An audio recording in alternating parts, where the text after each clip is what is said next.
one of the biggest takeaways from the Mar-a-Lago dinner for the Canadian side: how serious Donald Trump is about trying to stop the flow of fentanyl. I said you have to close up your borders, and drugs are pouring in. Almost as importantly, drugs are pouring in, maybe more importantly. The president-elect's broad complaints about drugs, lumping problems at the northern and southern border together, have frustrated officials in Ottawa. Local enforcement or federal enforcement. And we found in Washington bewilderment among some experts at a conference focused on the fentanyl crisis. It is extraordinary to think that anybody could read any of the data that are available and think that Canada is a threat to the U.S. with respect to fentanyl. According to U.S. Customs and Border Protection, less than 20 kilograms of fentanyl was seized along the northern border with Canada.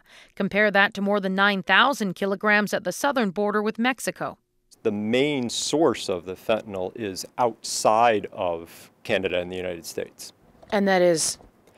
It's through a collaboration of people in China and Mexico. So that puts Canada and the United States together, sort of on the same side.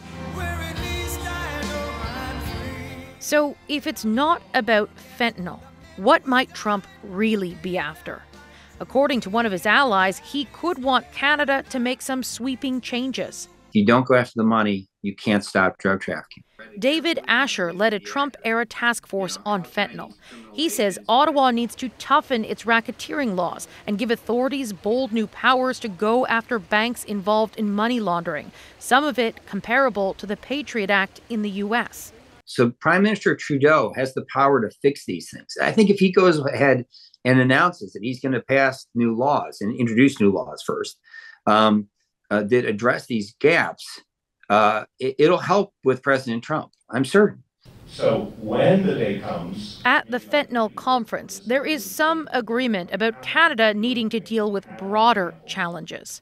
Well, Canada is grappling with significant organized crime issues. Vonda Felbab-Brown has spent her career researching the illicit drug trade. She sees opportunities for Canada to act. Countering the money laundering that takes place through Canada is important. It affects both countries. It affects other countries. So, those issues are very real. The flow of fentanyl isn't. Trump was not specific in exactly what he wants to see from Canada or Mexico in order to avoid those 25% tariffs. Ottawa has already promised more drones, helicopters, and more resources along the border.